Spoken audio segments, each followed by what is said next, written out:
नानी की कहानी, सपनों का रहस्य। गर्मियों की छुट्टियां चल रही थी। रोहन, टीना और अर्जुन अपने नानी के घर आए हुए थे। नानी का बड़ा सा घर, आंगन में लगे आम और नीम के पेड़ और खटिया पर लेटकर तारों की गिनती करना, यह सब उन्हें बहुत पसंद था। हर रात खाने के बाद वे नानी के पास बैठ जाते और कोई रोचक कहानी सुनाने की फरमाइश करते। आज भी तीनों नानी के पास आ बैठे थे, लेकिन आज उनकी आंखों में जिज्ञासा की चमक थी। नानी, कल रात मैंने बहुत अजीब सपना देखा, रोहन बोला। क्या देखा? नानी ने प्यार से उसके सिर पर हाथ फेरते हुए पूछा। मैंने देखा कि मैं एक पहाड़ पर था, फिर अचानक उड़ने लगा, फिर सीधे समुद्र में गिर गया और मेरी नींद खुल गई। टीना उत्साहित होकर बोली, अरे, मेरा सपना भी बहुत अजीब था। मेरी गुड़िया अचानक जिंदा हो गई और कहने लगी, टीना, जल्दी से अपना होमवर्क करो। अर्जुन भी पीछे नहीं रहा। मैंने तो सपना देखा कि मैं एक विशाल किले में घूम रहा हूँ, जहाँ सब चीजें उल्टी पुल्टी थी। सीढ़ियाँ ऊपर की जगह नीचे थी, दरवाजे दीवारों में लगे थे और लोग अजीब अजीब कपड़े पहने हुए थे।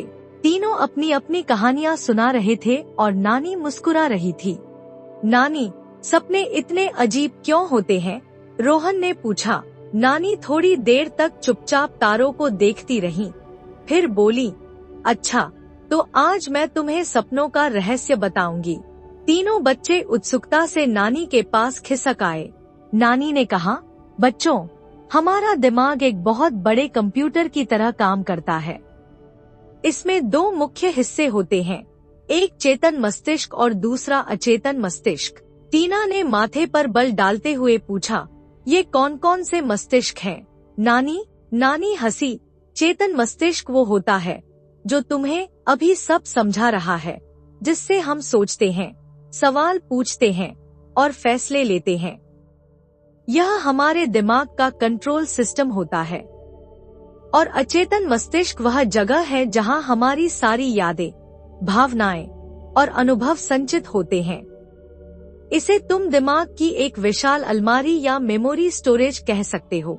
अर्जुन ने आश्चर्य से पूछा, तो जब हम सोते हैं तो ये दोनों मस्तिष्क क्या करते हैं? नानी मुस्कुराई।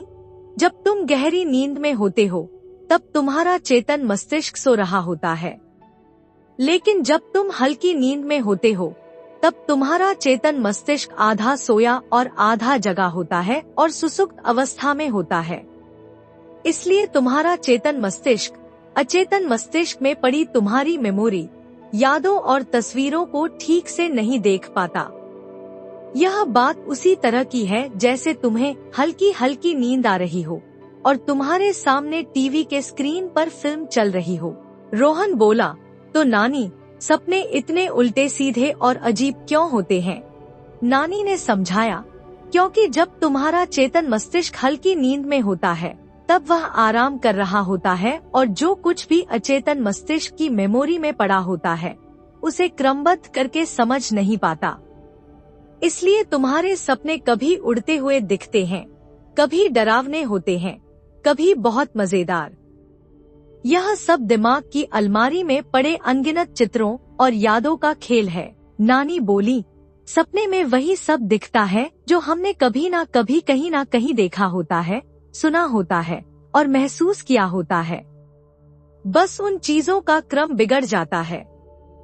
हम सपने में ऐसा कुछ देख ही नहीं सकते और न ही कल्पना ही कर सकते हैं जो हमने असल जीवन में भी कभी ना देखा हो। रोहन ने कहा, लेकिन नानी, मैंने तो सपने में देखा कि मैं उड़ रहा हूँ, लेकिन असलियत में आदमी कहाँ उड़ सकता है? और बोली, हाँ, आदमी नहीं उड़ता, लेकिन पक्षी तो उड़ते हैं, हवाई जहाज तो उड़ता है। यानी असल जिंदगी में आदमी भी होता है और उड़ने वाली चीजें भी होती हैं। सपने में बस उनका क्रम गड़बड़ा जाता है। टीना हंसकर बोली, तो मेरे सपने में मेरी गुड़िया इसलिए बोलने लगी थी क्योंकि मैं दिन भर उससे खेलती रहती हूँ। बिल्कुल, नानी ने हंसते हुए कहा, तुम्हारा दिमाग वही दिखाता है जो तुम्हारे अचेतन मस्तिष्क के अंदर कहीं न कहीं मौजूद होता है। अर्जुन को अब भी एक सवाल खटक रहा था। नानी, जब हम बहुत गहरी नींद में होते हैं तब हमें सपने क्यों नहीं आते? क्योंकि गहरी नींद में तुम्हारा चेतन मस्तिष्क पूरी तरह से सो जाता है, जबकि अचेतन मस्तिष्क में पड़ी फोटोओं और यादों को देखने के लिए चेतन मस्तिष्क का सक्रिय होना आवश्यक है। इसलिए जब वह पूरी तरह से सोया होता है तब कोई सपना नहीं आता। सपने केवल तब आते हैं जब चेतन मस्तिष्क हल्की नींद में होता है, यानी जब वह पूरी तरह बंद नहीं हुआ होता। चेतन मस्तिष्क अचेतन मस्तिष्क में पड़ी सामग्री को अधखुली आंखों से देख रहा होता है। अब रोहन की बारी थी।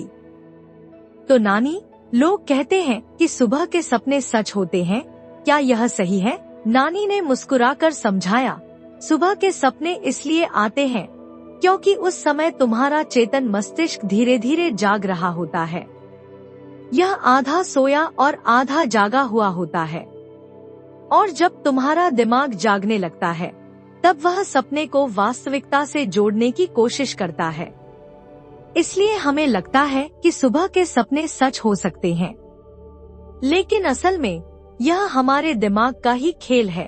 अर्जुन ने शरारत से पूछा, तो नानी, अगर मैं अपने दिमाग की अलमारी को अच्छे से साफ कर दूं, तो क्या मुझे सपने नहीं आएंगे? नानी कहती है, नहीं बेटा, यह शरीर कुदरत ने बनाया है, इसलिए यह कुदरत के ही नियमों से चलता है। हमें कुदरत के नियमों का सम्मान करना चाहिए।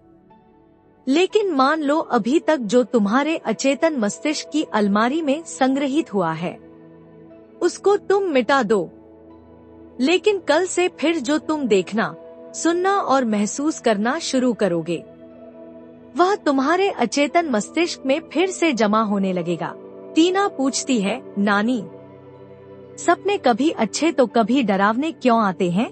नानी हंसी और बोली, अगर तुम दिन भर अच्छे और खुशहाल माहौल में रहोगे और अच्छा देखोगे और महसूस करोगे तो तुम्हारे सपने भी सुंदर होंगे। अगर तुम्हें असल जीवन में कोई डर या चिंता होगी तो डरावने सपने आएंगे। तुम्हारे सपने इस बात पर निर्भर करते हैं कि तुम दिन भर अपने आसपास क्या देखते हो और क्या महसूस करते हो। बच्चों को यह सुनकर बहुत मजा आया। अब वे अपने सपनों को और अच्छे से समझ सकते थे। तभी आकाश में एक तारा टूटा।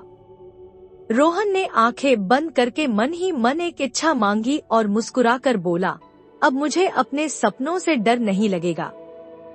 अब मैं जानता हूँ कि वे मेरे ही दिमाग का खेल है। नानी हंस दी। धीरे धीरे सब खाट पर लेट गए और आंखें बंद कर ली। धीरे धीरे हवा चलने लगी, पत्ते सरसराने लगे और बच्चे सपनों की दुनिया में चले गए। शायद इस बार वे अपने सपनों को समझ पा रहे थे। यह कहानी हमें सिखाती है कि अगर हमारे आसपास की दुनिया और समाज बेहतर और खूबसूरत होंगे तो हमारे सपने भी सुंदर होंगे। दोस्तों, वीडियो पसंद आया हो तो लाइक और शेयर कर दीजिए और नए वीडियो के लिए हमारे चैनल को भी सब्सक्राइब कर लीजिए। धन्यवाद।